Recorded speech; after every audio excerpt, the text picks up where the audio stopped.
திரும்பி வர்றதுக்குலாம் அவன் போலாமா? போய் செட்டில் ஆகிறதுக்கு தான் போறேன்.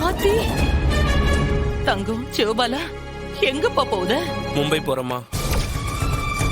காலையில ஃபிளைட், சீக்கிரமா கிளம்பி போகணும். மும்பைக்கா? அங்க எதுக்குல? என் ஃப்ரெண்ட் அங்க இருக்கா, நல்ல கம்பெனில வேலை பார்க்கறான். எனக்காக வேலை வாங்கி தரேன்றான். ஃபிளைட்டுக்கு டிக்கெட் போட்டிருக்கான்.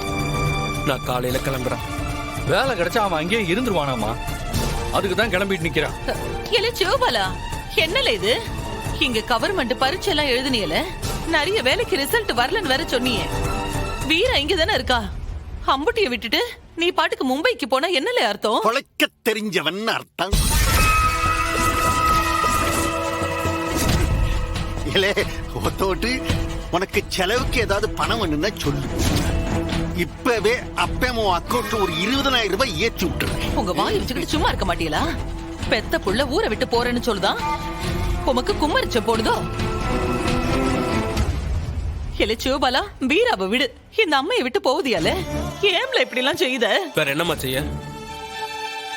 வீராவை இந்த வீட்டுக்கு கூட்டிட்டு வர்றதுக்கு நான் வெக்கம் மானம் பார்க்காம எம்பிட்டு கெஞ்சினேன். இதோ இந்த மனுஷ கையால எவ்வளவு அடி வாங்கி அவமானப்பட்டேன். ஆனா அவ மனசு மாறினாலாமா? வாழ்க்கைன்னா அப்படிதான்ல, முன்ன பின்னதான் இருக்கும். அதுக்காக இப்படி ஒரு முடிவு எடுப்ப? ஆனா எத்தனை நாளைக்குன்னு எனக்கு வெறுத்து போச்சு. போதும், அவளுக்கு அவளோட ஈகோ முக்கியம்.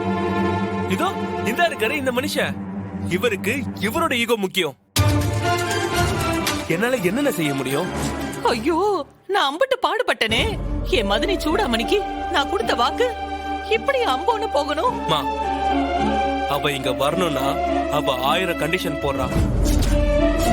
அவங்க அண்ணன் சண்முகாத்தா முன்னாடி இந்த மனுஷன் வீராவை அனுப்பி வைங்கன்னு கெஞ்சணுமா? இதெல்லாம் நடக்கிற காரியமா? இங்க பெத்த புள்ள வாழ்க்கைக்காக நீங்க விட்டு கொடுத்தாதான் என்ன இப்படி கல் மனசாவா இருப்பீங்க? கேட்டியே, இதுடி வாழ்க்கை. இது அந்த போலீஸ்காரியோட சேர்ந்து வாழ்றது ஒரு வாழ்க்கை. அவ கூட சேர்ந்தா மட்டும் இவன் இல்ல, இந்த குடும்பமே நாசமா போயிடும். இல்லே மவனே, இப்ப நீ எடுத்திருக்கே ஒரு முடிவு. இதே நீ வாழ்க்கையிலே எடுத்த சிறப்பான முடிவு. இதே இப்படியே தைரியமா இரு, நீ சீக்கிரம் முன்னேறிடுவ. அப்படிதே. பாத்தியாமா எப்படி பேசுறாருன்னு? பாத்தியாமா இவர அத்தாங்கிட்ட போய் பேச போறாரு. வீராக்கு அவரோட அண்ணன் முக்கியம், இந்த மனுஷனுக்கு இவரோட கௌரவம். இவங்க 2 பேருக்கும் நடுவுல நான் மாட்டிக்கிட்டு படாத பாடுபடுறேமா? இதெல்லாம் எனக்கு தேவையாமா? இல்லை,